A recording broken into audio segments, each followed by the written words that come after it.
concrete and steel, and also enclosure systems during the second half of the semester. For each group of lectures, we'll have some case studies, more than one case study lectures about particular buildings, so we can see how architects use these materials in, shall we say, productive and inventive ways.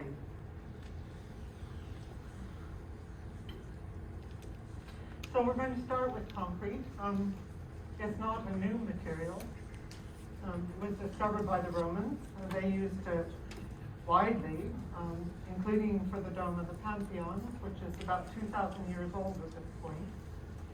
So concrete behaves like masonry. It's very strong in compression, but not in tension.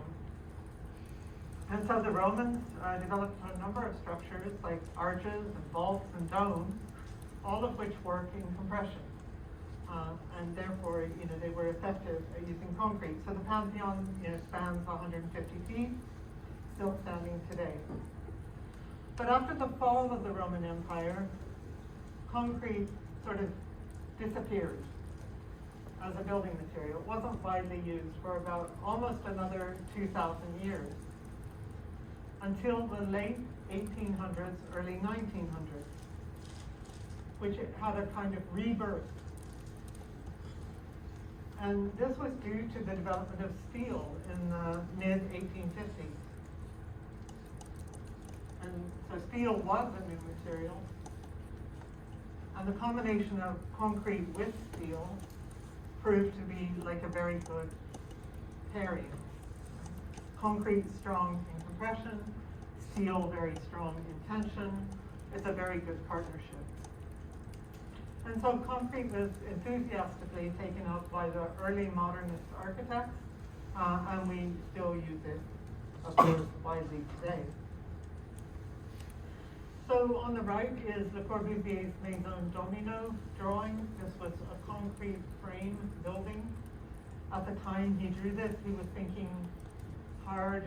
He was very enthusiastic about industrialized building processes, repetitive, simple building processes, and so on.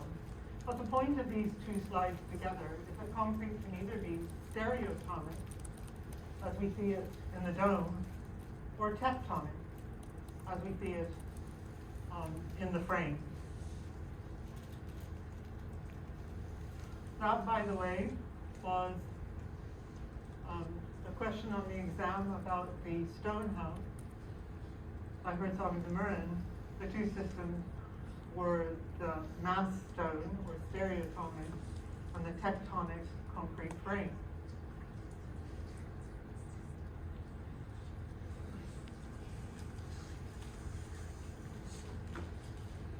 So concrete and steel are very compatible.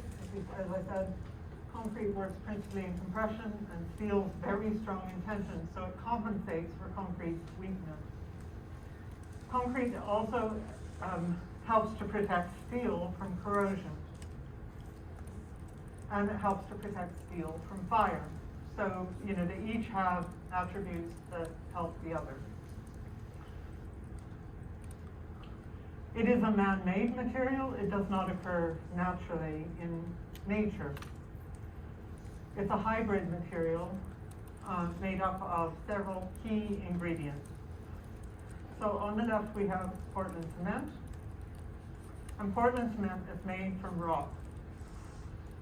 So this is where concrete absorbs most of its fossil fuels. Rock has to be heated up to a very, very high temperature.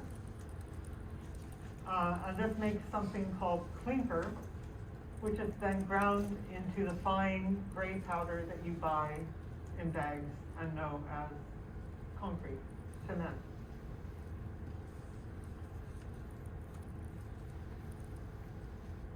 The second ingredient is aggregate, and aggregate could be anything from rocks to various sizes of gravel, right down to the finest aggregate, which is sand.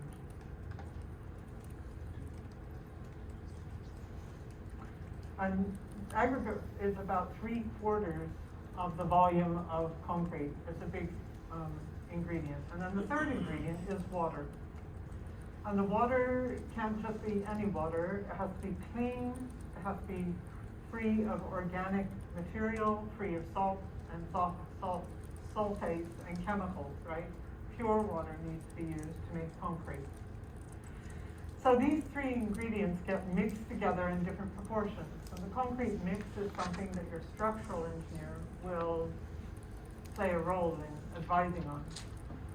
For the structural properties, right, how strong does the concrete need to be for your building? As an architect, you'll play a role in terms of the aesthetic properties of the concrete. What do you want it to look like? And we'll see that there are many choices in that regard. So there are many mixes of concrete, and the strength of cured concrete is related to the water to cement ratio. Less water in the mix makes stronger concrete. More water in the mix makes the concrete more fluid, easier to get into the form, but it reduces the strength. And then in addition to these three ingredients, there are many things that we can add to concrete to change its properties. So there are what we call admixtures, where we can inject air bubbles into the concrete to make aerated concrete, which improves the thermal performance of the concrete, but it reduces its structural strength. So it's just like having lots of air in the concrete increases thermal properties. It's like wearing a heavy coat, but it reduces the structural strength. We can put admixtures in that make the concrete more workable. We can put admixtures in that change the color of the concrete, or we can, there are many things that we can do. But the point is that it's, a mix of materials. It's basically totally man-made. So to make concrete, we have to have very clean ingredients. So concrete, we think of as a very tough material, but it's actually really sensitive material on the building site. It's a very tricky material. So we have to use clean, sound ingredients. They have to be mixed in the correct proportions. Concrete has to be very carefully placed. So it can't be dropped from a great height, because if it is, the ingredients separate. So it has to be very carefully placed, and it has to be cured under controlled conditions as we can get on the building site.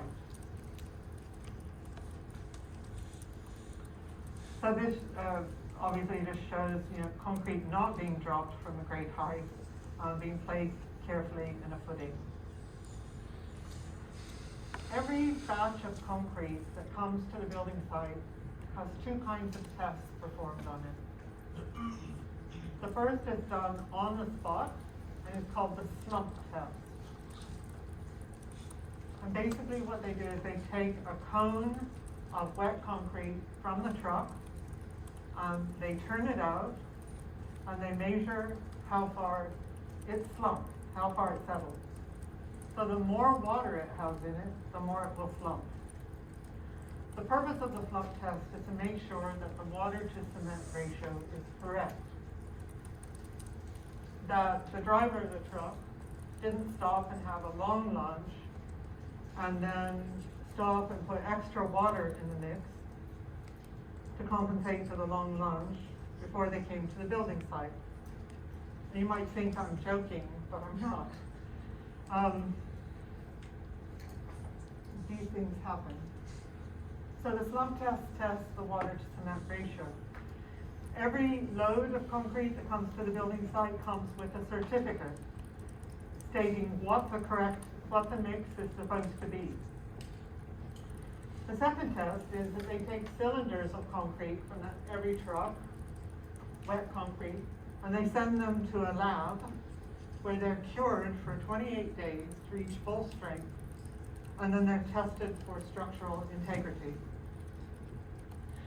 So if your concrete samples fail after 28 days, in the lab, you have a big problem on the site. Right? A big problem. That concrete has to be demolished and rebuilt.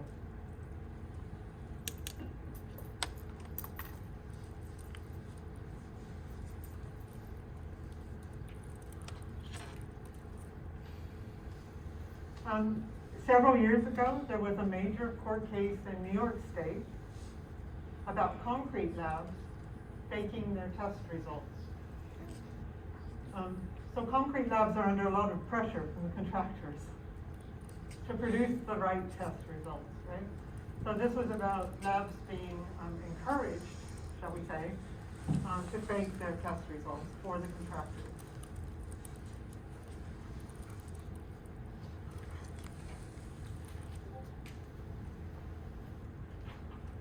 So on small building sites, the placement of the concrete is fairly straightforward. On large building sites, so these are pumps that are pumping concrete so that it can be placed very carefully and not dropped from a great height.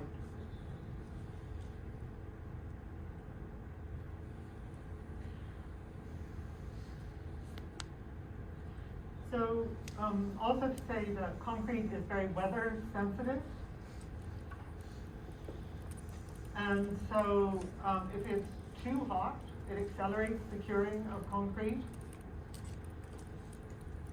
and reduces its strength. And if it's too cold, it inhibits it from hardening or curing. And the chemical reaction that cures the concrete stops. It interferes with the hardening. So concrete doesn't dry out. It hardens by a process called hydration. And in hydration, the cement forms crystals in the concrete that bind the aggregate together. To do this, it requires humidity. So it's the same as making concrete blocks. When we talked about concrete blocks are cured in a humid environment. So we need to have humidity to cure concrete properly.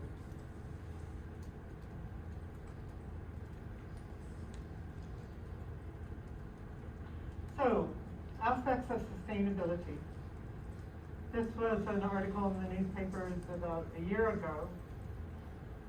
Concrete, the most destructive material on Earth. So it has a lot of minuses in terms of sustainability. You might say, why do we use this material? And indeed, there are many negatives, but there are also some positives.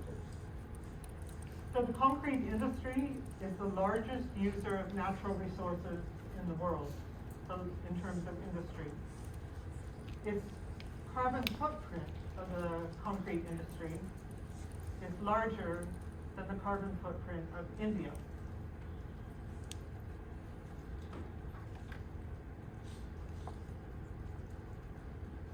So the quarrying of raw materials and the use of raw materials can cause environmental degradation.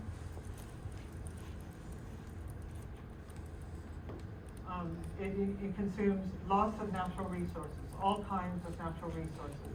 You need sand for aggregate, water, fossil fuels. In addition, concrete consumes other resources. Lots of lumber, lots of plywood to make formwork, lots of steel for reinforcement. So it's a big consumer of all kinds of materials, not just the concrete itself.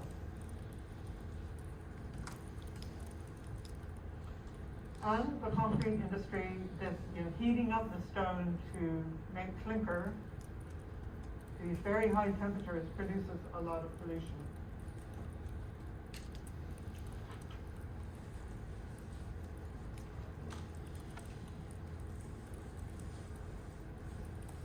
So the concrete industry each year produces the same amount of pollution, or the amount of pollution equivalent to 330 million automobiles. It's a big one. So why do we use it? This is an example of a building at MIT designed by Stefan Benisch. He's a German architect, very keen about sustainable practices. And he convinced the client on this building to have a site cast concrete structure, not a steel structure. So in the US, most buildings have steel structures because it's very fast on the building site. The industry is all geared up for it. Concrete is slow. We have to wait 28 days for the concrete to cure. We have to build the formwork. We have to lay the reinforcement. Lots of labor, lots of cost, a slow pace on the building site. Why did he convince the client to do this? Because the thermal mass of the concrete will dramatically reduce the life cycle costs of this building. We can use the thermal mass to help heat and cool the building over its whole life. Concrete becomes like a radiator, can heat and cool the building. Because of this, the contract took 6 months longer than it would have done if there was a steel frame. Time is money on the construction site.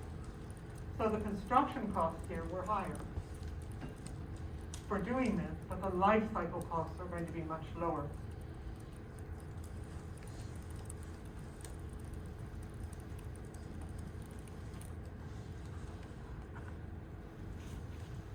So there's a lot of work going on right now in the concrete industry because of all these negative aspects. They don't want to lose their market. So there's a lot of work going on to find out how concrete can reduce its carbon footprint. So for example, almost all the steel that's used in reinforcement is recycled steel from automobiles. Automobiles go to junkyards, all that metal gets reprocessed and recycled, and a lot of it becomes reinforcement for our buildings.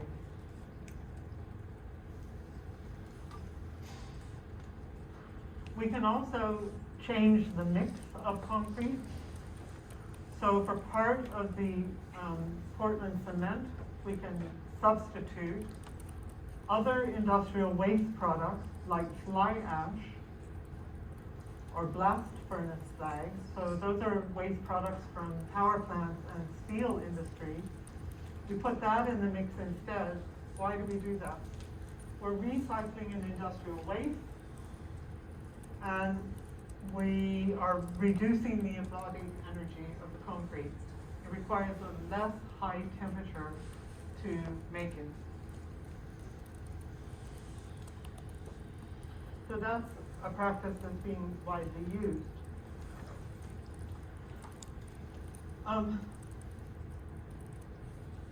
We can also, so as I mentioned, one of the big material consumers in concrete is the formwork materials themselves. Lots of lumber, lots of plywood.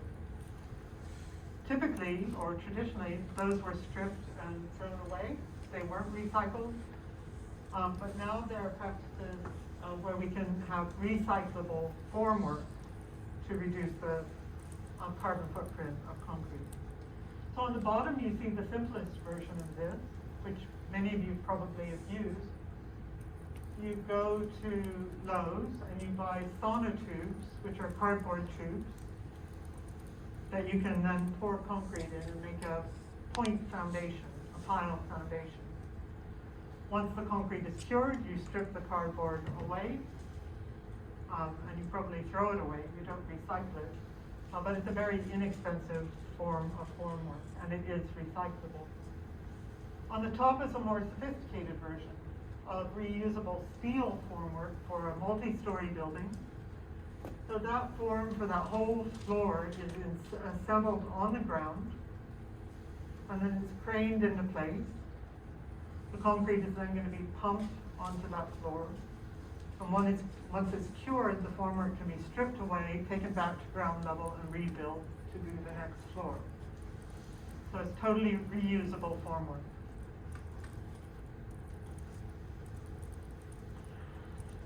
So to make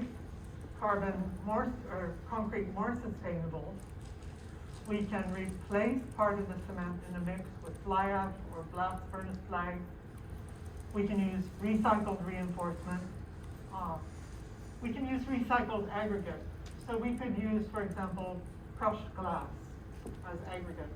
we could use crushed concrete that's from a demolition site as aggregate, rather than gravel from a quarry or a gravel pit.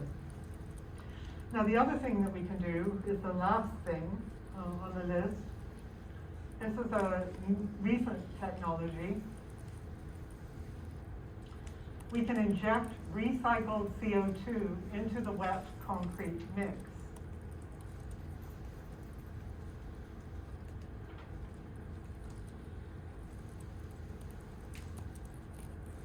So if we do this, so the CO2 is a waste product from fertilizer and ethanol plants. And typically these days it's used to make carbonated drinks, like your carbonated Coke or cola, right? But instead of using it to do that, if we inject it into the wet concrete mix, it gets trapped in the concrete. This keeps it out of the atmosphere and it strengthens the concrete. So it makes stronger concrete. And it takes CO2 out of the atmosphere. So that doesn't cost a lot extra. It's a new technology that's being used these days. So concrete is everywhere in the world. It doesn't have any site specificity because it's man-made. We can mix it up anywhere. And it is formless and shapeless. So we give it form, we give it shape. And so it's typically said that site cast concrete buildings have to be built twice. We build them in the negative, which is the formwork, and then we fill the forms with concrete to get the positive. Right? Then we strip the formwork away. So making formwork is very highly skilled trade. It's very expensive on the building site. And so in construction cultures like ours, where labor is expensive, there's a tendency to try to use less site cast concrete. And in construction cultures where labor is much less expensive, there's a lot of site cast concrete.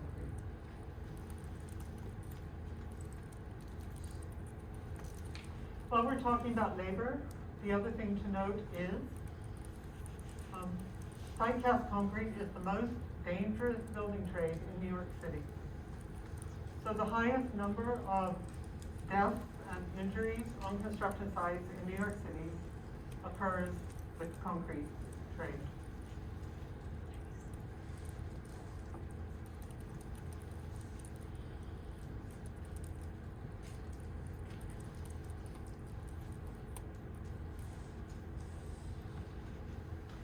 So we know in reinforcing concrete there are two generic types of reinforcement.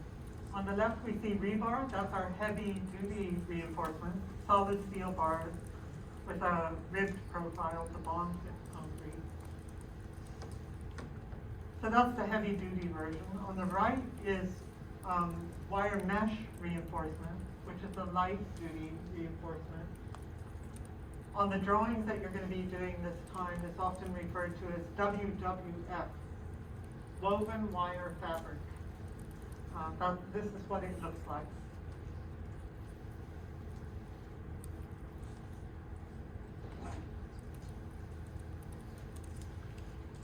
So if we're thinking about reinforcement, an important thing to understand about site cast concrete is the concept of continuity of the reinforcement. So when we put rebar into formwork, so in this image you can see rebar in the footing gets turned up into the wall and overlaps with rebar in the wall and will get tied to it. So that gives continuity between the footing and the wall. Likewise, if we have a slab and a column on the right, rebar from the column gets turned into the slab, rebar goes up and rebar will overlap between the lower column and the upper column. So all this overlapping creates continuity. Rebar will always be designed in a two-way or a three-way fabric, right? A 2D or a 3D fabric, going two directions or three directions. Well, it could also be one, but generally 2 and 3. So the result of this continuity is that side cast concrete is regarded as being monolithic material on the building site. What does that mean? It means that it has no joints. So that building that I showed you by Stefan Benish, that 15-story office building, had 30 or 40 pours. Maybe it took 18 months or 2 years to do the side cast concrete. But at the end, there are no joints. It's all regarded as being one piece of side cast concrete. It's monolithic. And this is very appealing to architects and structural engineers.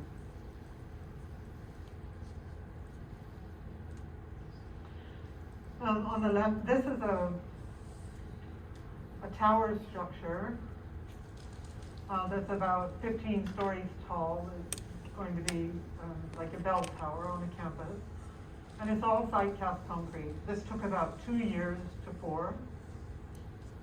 And this wooden formwork for making these walls gets poured, then it gets stripped away and moved off and used again.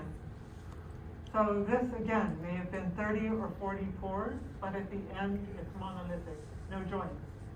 Because of the continuity of the rebar inside. It's always overlapped with what's below, it always overlaps with what's above, vertical overlaps with horizontal, and vice versa.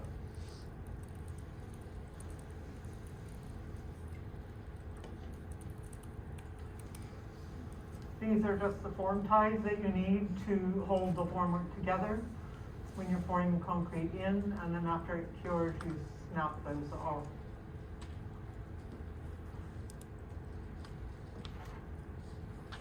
So the advantages of side cast concrete, one of the advantages is that it's monolithic. So we just talked about that. It has no, regarded as being jointless.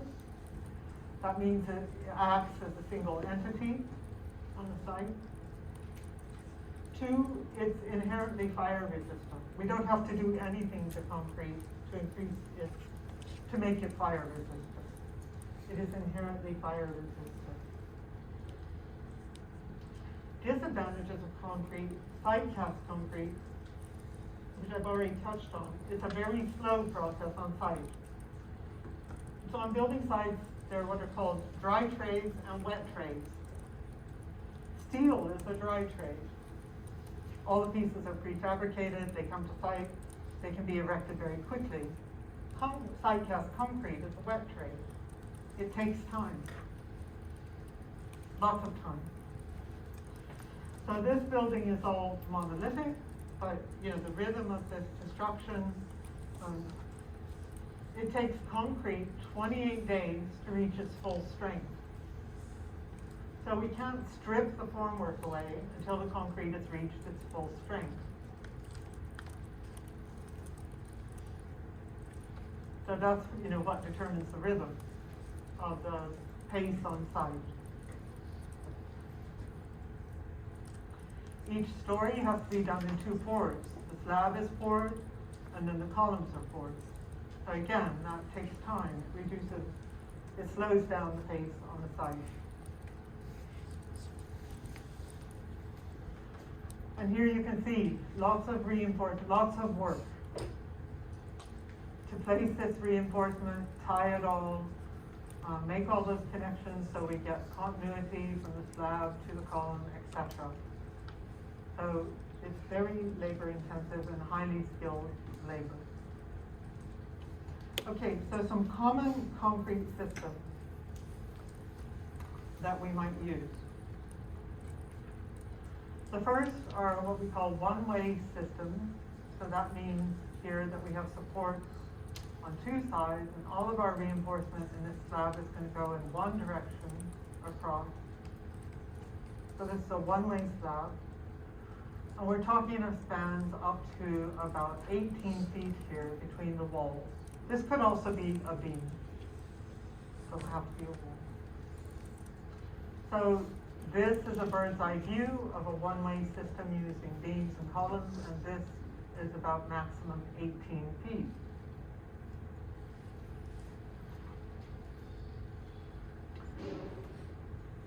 If we use concrete joists, these are called concrete joists. They occur at about 2 to 3 feet on center, so not the same spacing as wood joists, 2 to 3 feet on center. They can be up to 24 inches deep, say, and they span up to 36 feet. So by using the joists, we can span much further. Two-way systems. So one-way systems work best with rectangular bays, right, where we have a narrow dimension, which would be our 18 feet or 36 feet, right, and then be long in the other direction. Two-way systems work best with squarish bays. They don't have to be perfectly square, but if we're running rebar in 2 directions or we have beams in 2 directions, we want them to be roughly the same depth. So on the right, you see what you usually draw, right? You usually draw 2 parallel lines for a slab, and then columns going up to the slab. Done. And you can indeed have systems like this. It's fine. This is, and the maximum span that we're talking about here then is about 24 feet, and this is called a flat plate. So if you say, my columns are not more than 24-ish feet on center, right?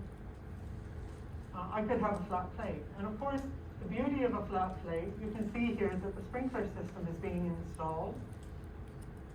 Concrete's there, the sprinkler system is being installed, and the services people now don't have to worry about any beams. They don't have to take their services under beams, they don't have to go through the beams. They have a very nice flat surface they can work on. To this system, then, if we had very heavy loads, we could have a square plate at the top of the column, which would look like this in plans, or we could have a mushroom head column, or we could have a square plate and a mushroom head. So lots of these old warehouses will have mushroom head columns on very close centers because they had extremely heavy loads, right? Extremely heavy loads.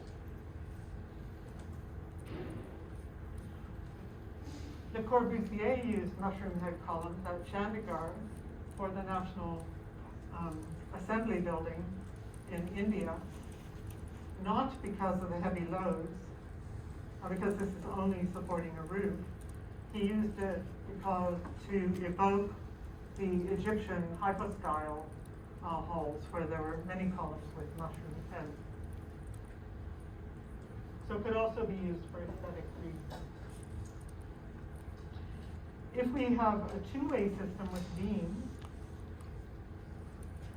then we can go up to about a 36-foot bay, 36-foot square bay, square-ish, 36 feet-ish, right? So if you have a 38-foot bay, it might work, but you can't go beyond that. Now, of course, if we're going to run services at high level in the ceiling, then we have to negotiate every services penetration through the beam with our structural engineer. And structural engineers don't like holes in their beams. Now, if we have really heavy loads, like a library, say, we could do a waffle slab. And a waffle slab has basically joists in 2 directions, right? And these are made with pre-made fiberglass pans, so pre-made formwork that you can lay out. And you look up to the reflected ceiling fan, it looks like a waffle. And we can go up to 54 feet square base with this. So we can carry very heavy loads, and we can have a much larger structural base. But a waffle grid has to have a discipline, right? It has to have a geometrical regularity. So here you see it being made on site. So those are the pre-made formwork. That's a manufactured system.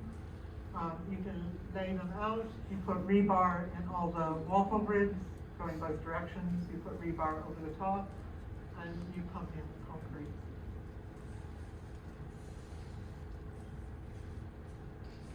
And there you can see the forms being carried, by a worker. But they're very lightweight, and you can see the rebar.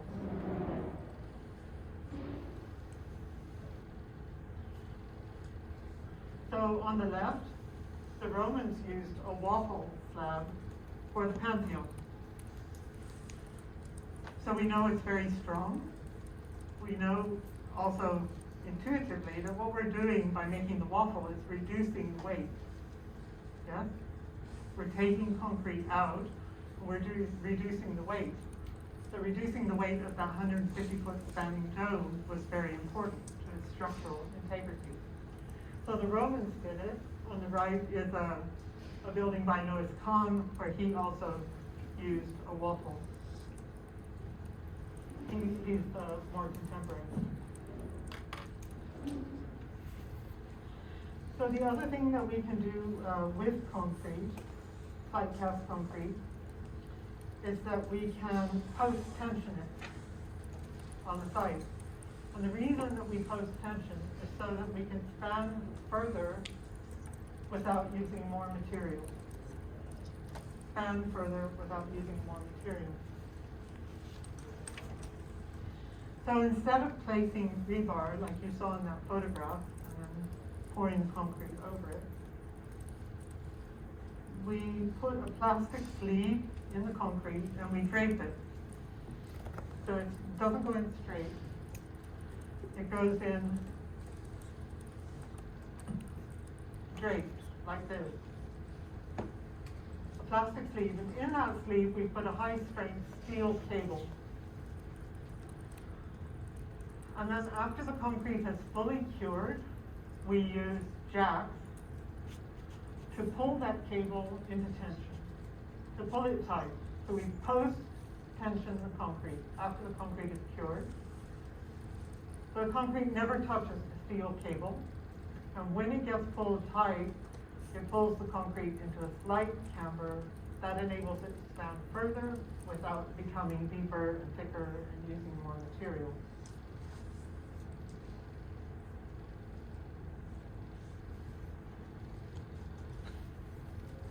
Okay, so I think we should finish up here, and we'll pick this, so we're not quite finished with this lecture, we'll pick this, the end of it up after spring break. Hooray, okay.